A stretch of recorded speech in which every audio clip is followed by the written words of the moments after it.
Admiral Sarah Blackwood stood at the bridge of the TSS Hyperion, her weathered face illuminated by the holographic display of New Haven Colony's remains. The mining outpost, once home to 30,000 civilians, now lay in ruins. Twisted metal and crystallized rock drifted through space where atmospheric processes had once pulled valuable gases from the planet below. "Play it again," she commanded, her voice steady despite the anger simmering beneath.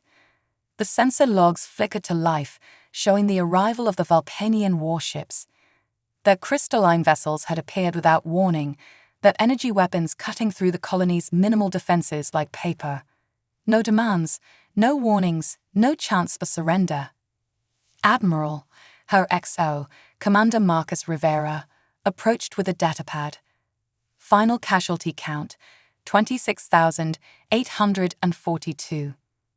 Blackwood's fingers tightened around the railing. Humanity had only recently achieved faster-than-light travel, expanding cautiously into nearby star systems. They hadn't expected to find advanced civilizations so soon, let alone hostile ones. "Any response to our attempts at communication?" "Yes, ma'am." The Vulcanians finally responded. Rivera's jaw clenched. "They claim we were violating their ancestral space. Say the attack was justified under their religious laws." A bitter laugh escaped Blackwood's lips. Religious laws. They slaughter civilians and hide behind religion. She turned to face her crew, each face reflecting the same determination she felt. "Prepare a transmission to Earth Command. The Vulcanians need to learn that humanity doesn't take kindly to bullies, no matter how advanced their technology might be." Across human space, the response was swift and unified.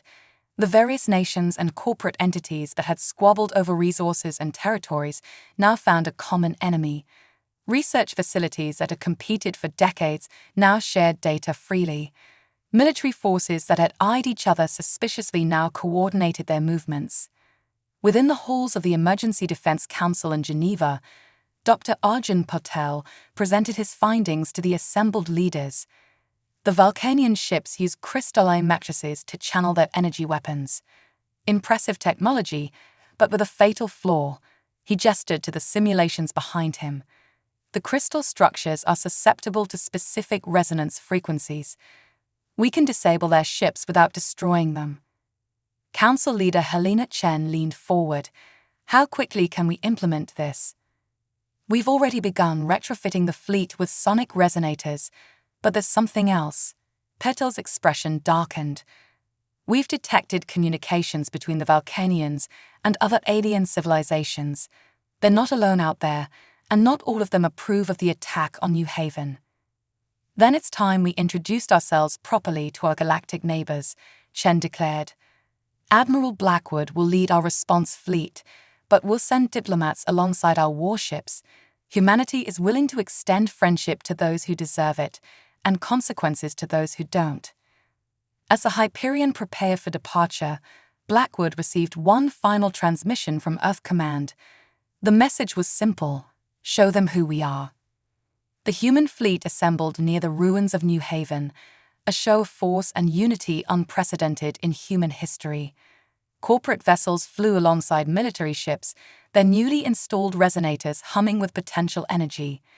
They would offer peace first, but they would do so from a position of strength. "Fleet is in formation, Admiral," Rivera reported. Blackwood nodded, her eyes fixed on the distant stars where the Vulcanian homeworld lay. "Send the message. Let's see if they're ready to talk about those religious laws of theirs." The message was broadcast on all frequencies, in every language humans had decoded from intercepted alien transmissions. "You attacked our home. Now let's discuss the consequences." The Galactic Assembly Chamber on Station Nexus buzzed with tension as Ambassador Diana Reeves walked through the massive doors. Representatives from 17 spacefaring civilizations watched her entrance, their varied physiologies making their reactions difficult to read, all except fear. That, Reeves had learned, looked remarkably similar across species. "The human delegation recognizes the Assembly's invitation," she announced, her voice carrying across the chamber. Behind her, a holographic display showed the human fleet's position near New Haven. Though I must note the irony that it took the deaths of 26,000 civilians to earn us a seat at this table. The Vulcanian representative, High Prelate Zixtol, rose from his crystalline seat. His translucent skin pulsed with bioluminescent patterns of agitation. Your kind entered sacred space. The laws of the ancestral spheres are absolute. The laws of dead gods don't justify genocide. Reeves cut him off, causing gasps among the assembly. But we're not here to debate theology. We're here to discuss reparations and prevent further bloodshed. From the upper tier, Ambassador Corell of the Meridian Confederation leaned forward, their feathered crest rippling with interest. The Meridian Confederation has reviewed the sensor data from New Haven. The attack was disproportionate. However, we cannot support military action that might destabilize the galactic peace. Peace. Reeves uploaded new data to the chamber's holographic display. In the 3 cycles since the attack, we've documented Vulcanian fleet movements near 6 other human colonies. Their ships have been testing our response times, probing our defenses. This isn't peace, it's preparation for invasion. The chamber erupted in overlapping translations and arguments. Above the chaos, the assembly premier, a gaseous entity named Void Speaker, pulsed for attention. The assembly recognizes the human grievance. What terms do you propose? Reeves activated a secondary display showing detailed schematics. Full withdrawal of Vulcanian forces from human space, reparations for New Haven, and technological exchange treaties with any civilizations willing to trade fairly with humanity. In return, we'll share our own advances, including our recent breakthroughs in quantum engineering. That caught their attention. Human quantum technology had developed along different lines and most galactic standards. Where others had focused on communication and computation, humans had explored manipulation of quantum states for energy generation and storage. Back on the TSS Hyperion, Admiral Blackwood received real-time updates from the assembly. They're discussing the terms, her communications officer reported.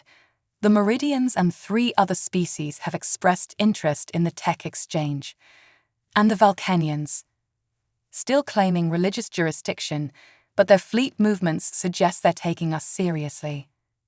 Blackwood studied the tactical display where Dr. Patel's resonator frequencies were being fine-tuned. They should, especially after what we found in their sacred space. The discovery had been made by deep space probes launched after the attack, ancient ruins on a planet the Vulcanians claimed as holy ground, ruins that were undeniably human in origin, predating known human civilization by thousands of years. In Geneva, Dr. Patel and his team worked frantically to decode the ruins' secrets. Each revelation suggested humanity's story was far more complex than anyone had imagined. The Vulcanians hadn't attacked human colonists in their sacred space. They'd attacked humanity returning to its own ancient territory. Keep that information secure, Council Leader Chen had ordered. It's our ace in the hole if diplomacy fails. As the assembly debate continued, Reeves received a priority message from Earth. Her expression remained neutral as she read it, but her pulse quickened. The archaeological team had found something in the ruins, something that explained why the Vulcanians had really attacked. High Prelate Zixtol, she called out, interrupting another tirade about ancestral rights. Before you continue, perhaps we should discuss what your ancestors found in their first encounter with humanity 10,000 years ago, and why your holy texts really demand our extinction. The High Prelate's bioluminescence went dark, the Vulcanian equivalent of turning pale. In the sudden silence, Reeves allowed herself a small smile. Sometimes the best weapons weren't resonators or warships, but truth itself. The galactic game board had just shifted dramatically, and humanity had finally revealed it wasn't playing by anyone else's rules. The revelation hit the Galactic Assembly like a supernova. Ancient records, carefully preserved in Vulcanian temples, showed humanity had once commanded technology that made their current achievements look primitive. The records spoke of a civilization that could reshape planets and harness the power of black holes, and of a terrible choice they made to save the galaxy from a threat the Vulcanians had sworn to contain. In her private chambers aboard Station Nexus, Ambassador Reeves reviewed the translated texts with Dr. Potel via quantum link. They feared us even then, she mused. Not because of what we did, but because of what we chose to give up. The Great Regression, Patel confirmed, his hologram flickering with excitement. Our ancestors deliberately reversed their technological progress, scattered humanity across thousands of worlds, and erased their own memories, all to protect some secret the Vulcanians are still terrified we'll rediscover. The station shuddered as another diplomatic vessel arrived. The Arcturus Collective, silicon-based beings who had remained neutral for millennia, have requested an emergency audience. Their arrival marked a pivotal moment. The collective never involved themselves in organic disputes. Admiral Blackwood's fleet, meanwhile, detected increasing activity along the borders of human space. Multiple species are mobilizing, Commander Rivera reported. The Meridians and their allies are forming a buffer zone between us and the Vulcanians. 3 other species have declared themselves neutral ground. And the rest? Blackwood asked, though she already knew the answer. Moving to support the Vulcanians.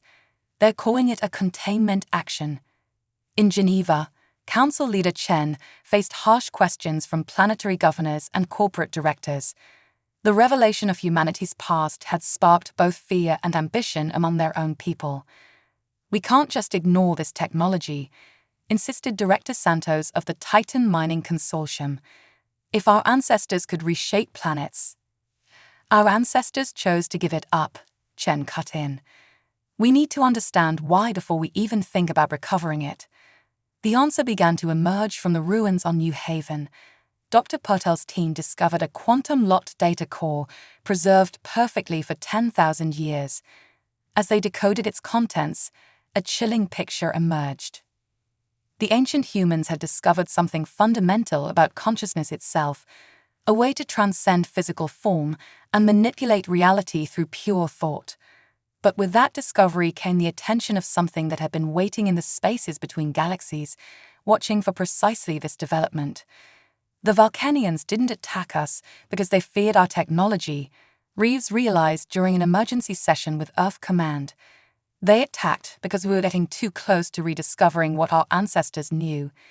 They'd rather commit genocide than risk us awakening whatever our ancestors gave up everything to hide from.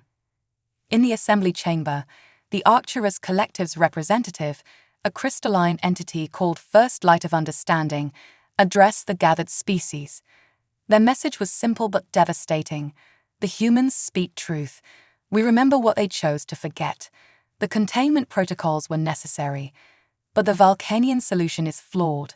There is another way. Before they could elaborate, alarms blared throughout Station Nexus. A massive Vulcanian fleet had just emerged from FTL, weapons charged. Their message broadcast on all frequencies. The ancient protocols must be enforced. If the humans will not accept their ordained limitations, they must be eliminated. The resonators might disable their ships, but the sheer numbers made victory impossible. Unless, Ambassador, First Light of Understanding addressed Reeves privately, your ancestors left you a choice. You can remember everything, right now. But once you do, they will know. You will face the same choice your ancestors did, and this time you might choose differently. As the Vulcanian fleet approached, humanity stood at a crossroads. They could fight a conventional war they might not win, or they could reclaim their forgotten legacy, and face whatever horrors that decision might attract. In the ruins on New Haven, a quantum pulse emanated from the ancient data core. Whatever choice humanity would make, the next few hours would reshape the galaxy forever. The quantum pulse from New Haven reached Earth in seconds, crossing light years instantly through pathways older than human civilization. As it touched human minds, fragments of ancient memory began to surface, not as information, but as instinct. Admiral Blackwood felt it first, her hands moving across the Hyperion's control interfaces in patterns she had never learned but somehow knew. "All ships, execute Protocol Omega," she commanded, the words coming from somewhere deep in her genetic memory. "Activate quantum resonance fields." Across the human fleet, ships began to move in impossible synchronization. The resonators they had designed to disable Vulcanian vessels pulsed with new purpose, creating overlapping fields that bent space itself.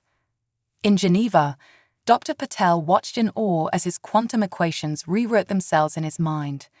"It's not technology," he whispered to Council Leader Chen. "It's us. We're the key, we always were."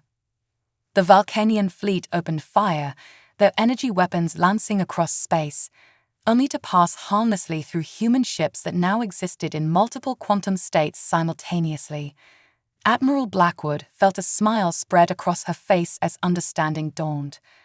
"Our ancestors didn't give up their technology," she broadcast to the fleet. "They internalized it, made it part of our DNA, waiting to be reawakened. But we don't need to transcend physical form like they did. We just need to remember how to dance." On Station Nexus, Ambassador Reeves stood with first light of understanding, watching the battle unfold. "You knew," she said. "Your people helped ours hide the truth. We remembered so you could forget," the crystalline being confirmed. "Your ancestors discovered that consciousness itself is quantum in nature. They could have become gods, but they saw what lived between realities, beings that feed on ascended consciousness. Instead of becoming prey, they chose to hide their power in plain sight, encoding it into their descendants as potential rather than knowledge." The Vulcanian High Prelate burst into the observation chamber, his crystalline form pulsing with panic. "Stop this. You don't understand what you're risking." "We understand perfectly," Reeves replied. "Our ancestors faced beings that devour gods, and instead of fighting or fleeing, they chose to become human. Really, truly human. They lopped away their power not out of fear, but because they saw a better path." In space, the battle had become a dance. Human ships phased between quantum states, their resonators creating patterns that turned the Vulcanians' own energy weapons back on them. Not to destroy, but to disable. Dr. Patel's voice came over the quantum link, excited but controlled. "The ruins weren't a warning or a weapon cache. They were a test. Every colony we built, every technology we developed, we were unconsciously following a pattern laid down 10,000 years ago. Not to recover our past power, but to prove we could advance without it." The Vulcanian fleet hung motionless in space, their ships caught in a quantum resonance field that seemed to draw power from human thought itself. But instead of pressing their advantage, the human ships pulled back. Admiral Blackwood opened a channel to all vessels, human and alien alike. "We remember the choice our ancestors made, and we choose to honor it. We don't need to transcend humanity to prove our worth. Our strength isn't in our past or our potential, it's in our choices." As the quantum resonance faded, the human ships resumed their normal state. The knowledge remained, but now it was a conscious choice not to use it. Humanity had passed its own test. First light of understanding's crystalline forms sparkled with approval. "And that is why the watchers between realities will never touch you. They feed on the ascended, the transcendent. But how do you devour a species that chooses to remain deliciously, defiantly human?" The aftermath of the battle brought a silence that echoed across the galaxy. On thousands of worlds, beings of countless species watched the recordings in stunned amazement. Humanity had demonstrated power that bordered on the divine, and then voluntarily set it aside. In the Galactic Assembly Chamber, High Prelate Zixtal faced Ambassador Reeves across the conference table, his crystalline form dimmed with exhaustion. "For 10,000 years, we thought we were containing a threat. Our entire civilization was built around preventing yours from remembering. And now," Reeves asked, her voice gentle but firm, "now we understand what your ancestors truly accomplished." The High Prelate's form pulsed with colors of shame and revelation. They found a way to defeat the Watchers without fighting them, not through power or transcendence, but through limitation, through choice. Admiral Blackwood's fleet had taken up a defensive position around Station Nexus, their ships now operating with a precision that made their previous formations look clumsy. The quantum knowledge remained, but it was used with deliberate restraint, a scalpel rather than a sword. Would detecting something at the edge of sensor range, Commander Rivera reported, his expression troubled. It's different from anything we've seen before. On the main view screen, space itself seemed to ripple. The Watchers had noticed the brief flowering of quantum consciousness, the momentary remembrance of humanity's ancient power. But instead of finding prey, they found something unprecedented, a species that could see them and chose not to care. Dr. Patel's voice crackled over the quantum link from New Haven. They're curious. Our ancestors' records suggest the Watchers had never encountered a species that achieved quantum consciousness and then willingly stepped back from it. We're incomprehensible to them. The ripples in space grew more pronounced. First light of understanding's crystalline form vibrated with tension. They must decide. Humanity has demonstrated the power to ascend, but chooses not to. This violates their understanding of consciousness evolution. Throughout human space, people felt a subtle pressure, an invitation to transcend, to become something greater than human. The Watchers offered godhood freely, hoping to understand why it had been rejected. Admiral Blackwood stood on her bridge, feeling the temptation wash over her. The knowledge of how to step beyond physical form was there in her mind, clear as crystal. Yet when she spoke, her voice carried the weight of millennia of human choice. We are what we are, she broadcast, knowing the Watchers would understand. We choose the finite over the infinite, the flawed over the perfect, the human over the divine. Not because we fear you, but because we love what we are more than what we could become. In Geneva, Council Leader Chen felt tears running down her face as she too rejected transcendence. Across human space, billions made the same choice that ancestors had made, not out of ignorance this time, but with full knowledge of what they were declining. The Vulcanian ships, still suspended in the quantum field, suddenly powered down. High Prelate Zixtol's voice shook as he addressed the assembly. We withdraw all claims against humanity. Our religion was based on a fundamental misunderstanding. We thought we were containing a threat, but we were actually defending humanity's choice without understanding it. The ripples in space began to fade. The Watchers, faced with a paradox they couldn't resolve, withdrew. A species capable of godhood that preferred humanity was outside their ability to comprehend, and thus outside their ability to consume. First light of understanding turned to Ambassador Reeves. Your ancestors hid their choice in your genes, knowing that when you rediscovered it, you would understand why they made it. The question now is, what will humanity do with this understanding? 1 year after the confrontation at Nexus, humanity's choice continued to reshape galactic civilization. The ruins on New Haven had become a center of interstellar cooperation, where scientists from dozens of species studied not the technology of humanity's ancestors, but the philosophy behind their decision. Ambassador Reeves stood in the newly constructed Chamber of Choices, where holograms depicted the moment of humanity's second refusal to transcend. We've received applications from 17 more species seeking to establish diplomatic relations, she told Admiral Blackwood, who had made a rare planet-side visit. And the Vulcanians? Blackwood asked, watching a group of their crystalline scholars interact with human researchers. Their entire society is undergoing a reformation. They're calling it the Age of Understanding. Reeves smiled. Turns out a religion built around containing humanity works even better when reframed as preserving our choice. In orbit, the TSS Hyperion had become a symbol of the new era. Its quantum resonators remained, but they had been modified to serve as communication devices, allowing instantaneous contact across vast distances without risking the attention of the Watchers. Commander Rivera, now captain of his own vessel, coordinated with a mixed-species fleet on joint defense exercises. The tactics developed during the battle had evolved into a new form of space combat doctrine, one that emphasized precision and restraint over raw power. In Geneva, Dr. Potel presented his findings to an unprecedented gathering of galactic scientists.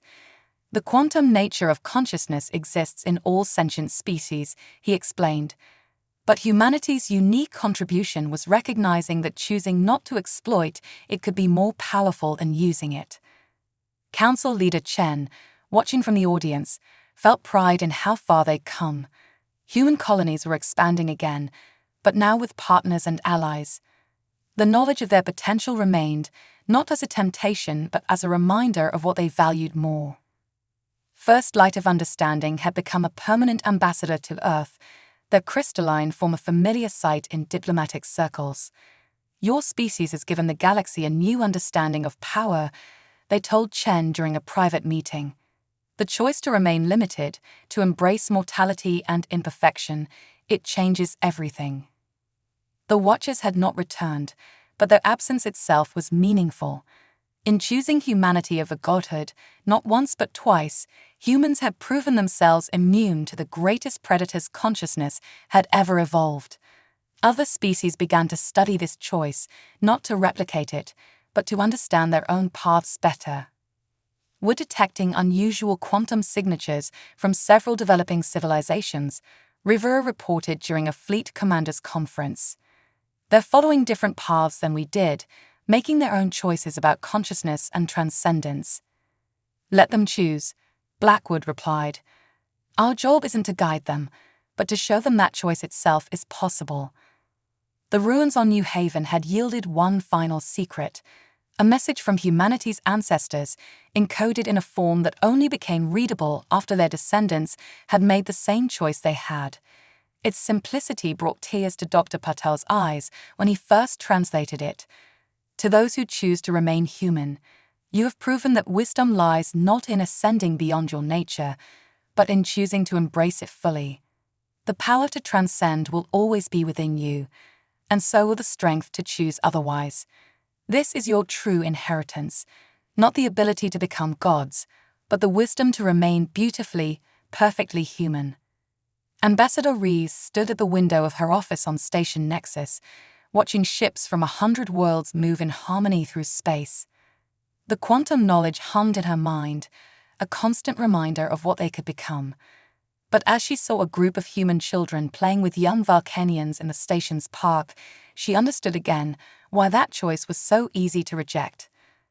We choose to remain human, she whispered, not because we fear greatness, but because we recognize that there is nothing greater than this, to live, to love, to grow, and to face the universe as exactly what we are.